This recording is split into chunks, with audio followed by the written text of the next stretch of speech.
देखिए, धीरूभाई अंबानी है इंडिया का मोस्ट कॉरपोरेट गुरु।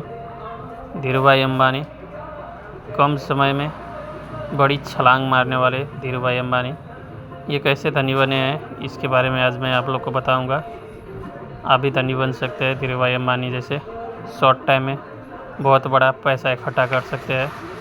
जो मैं बताने जा रहा हूँ उसको कर लीजिए और जीवन भर पैसा पीटते रहिए और कुछ नहीं करना है।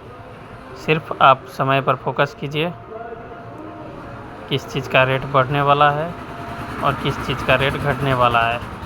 धीरूभाई अंबानी ने यही किया है। किस चीज़ का रेट बढ़ने वाला है उस चीज़ का भारी मात्रा में आयात करके और रेट बढ़ने पे झट से बेच के मोटा मुनाफा कमा लेते थे। उस टाइम में यही होता था, भारी मात्रा में पॉलिस्टर बनने वाला केमिकल आयात करके झट से बेच के उसको मोटा मुनाफा कमाते थे धीरूभाई अंबानी।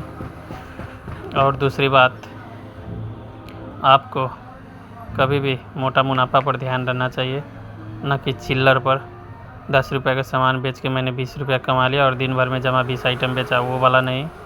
कभी भी मोटा मुनाफा कमाना है तो बल्क में बेचने के होलसेल वाला दिमाग सोचे और होलसेल में व्यापार करें। होलसेल में करने का एक ही फ़ायदा है, कोई सामान का रेट बढ़ने वाला होता है तो आप जैसे अभी मार्केट में उसका प्राइस 10 रुपया है और आपने किन के लाए हैं 3 रुपये में, आपने 9 रुपया में भी बेचना चाहोगे तो झट से 1 महीना के अंदर में अरबों खरबों का माल आप बेच सकते हैं। इसीलिए कभी भी होलसेल व्यापार पर फोकस करें, ना कि खुदरा पर। हो सके तो आयात निर्यात का व्यापार करें। उससे क्या होता है, दोनों देश का सामान आदान प्रदान होते रहता है। कभी किसी चीज़ का इस देश में रेट सस्ता रहता है तो कभी वही सामान दूसरे देश में रेट महंगा रहता है, तो उधर बेच के आप मोटा मुनाफा कमा सकते हो। वैसे में दोनों तरफ का ज्ञान मिलते रहता है और आने वाले टाइम में किसी चीज़ का रेट बढ़ने पे आप मोटा सामान लाकर मोटा मुनाफा कमा सकते हो। और सरकार के साथ साठगांठ करके भी इन्होंने भारी मात्रा में पैसा कमाया है। लाइसेंस लेकर सरकार को और कर्मचारियों को पैसा खिलाकर इन्होंने अपना दोस्त की तरह बना लिया था।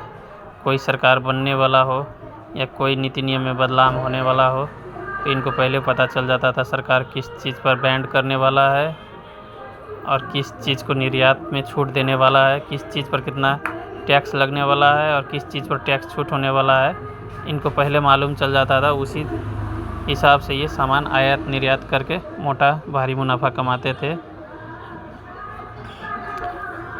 इन्होंने टेंडर के माध्यम से भी सरकार के साथ सेठगेट करके पैसे मोटा कमाए हैं।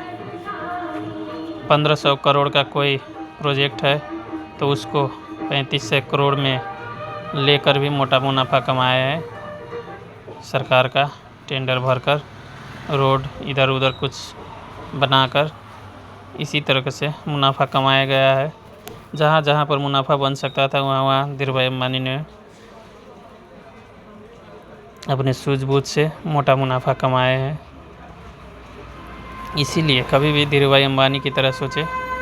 आप खुदरा व्यापार में जाओगे तो ज़्यादा से ज़्यादा अपना परिवार को पाल सकते हो, घर बना सकते हो, 1-2 गाड़ी ले सकते हो, उससे ज़्यादा कुछ नहीं। अगर बड़ा बनना है तो आयात निर्यात करें और नहीं तो होलसेल में ख़रीद बिक्री करें, ताकि सस्ता में बल्क में सामान ला के रेट बढ़ने पे बल्क में बेचेंगे तो मोटा मुनाफा होगा। धन्यवाद।